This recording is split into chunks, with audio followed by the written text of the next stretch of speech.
আমাদেরকে নিজেদের লড়াই করতে হবে। আপনারা রাজি আছেন কিনা?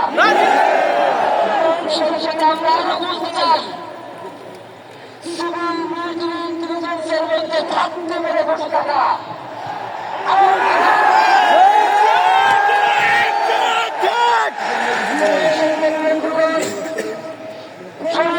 হাজির পরিবারকে জানানো হয়, রাষ্ট্রের পক্ষ থেকে আপনাদেরকে যদি কোনো সুবিধা দরকার হয় আপনারা আমাদেরকে বলবেন। আমরা শরীফ ওসমান হাজির পরিবারকে রাষ্ট্রকে জানাতে চাই, যদি এই রাষ্ট্রকে রক্ষা করতে শরীফ ওসমান হাজির পরিবারের 5 সদস্য তার ভাই এবং বোনদের জীবন রক্ত লাগে তারা দেওয়ার জন্য প্রস্তুত রয়েছে। এই খুনিদেরকে চিহ্নিত করে বিচারের মুখোমুখি করতে হবে। আরেকটা ঘোষণা দিয়ে আজকের বক্তব্য শেষ করতে চাই। ওসমান হাদির নিরাপত্তার জন্য কোন জায়গা থেকে তার লাশ নিয়ে যাওয়া হবে আমরা জানি না। ওসমান হাদির কি মৃত? আমাদের লক্ষ কোটি তরুণের মধ্যে চিহ্নিত হয়ে যাবে।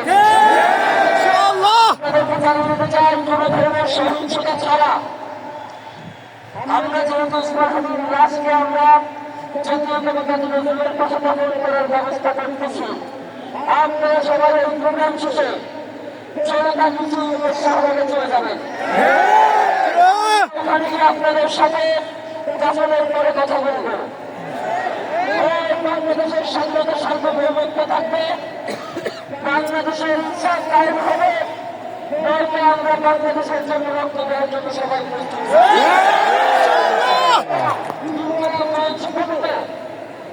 তারা কোন প্রমাণ নয়, আপনারা কোন সহিংসতার পথ বেছে নেবেন না।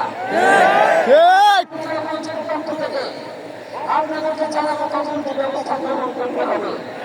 আপনাদের সকলকে, এই লক্ষ লক্ষ মানুষকে আজকে শরীফ ওসমান হাদির জন্য যারা এসেছেন, শহীদ শরীফ ওসমান হাদি, তাকে আমরা সবাই দোয়া করব এবং তার যে মেয়েদের পথ, তার যে সাংস্কৃতিক আন্দোলন, তার যে আধিপত্যবাদের বিরুদ্ধে লড়াই, আমরা সকলে সেখানে একসাথে প্রতিহত করব।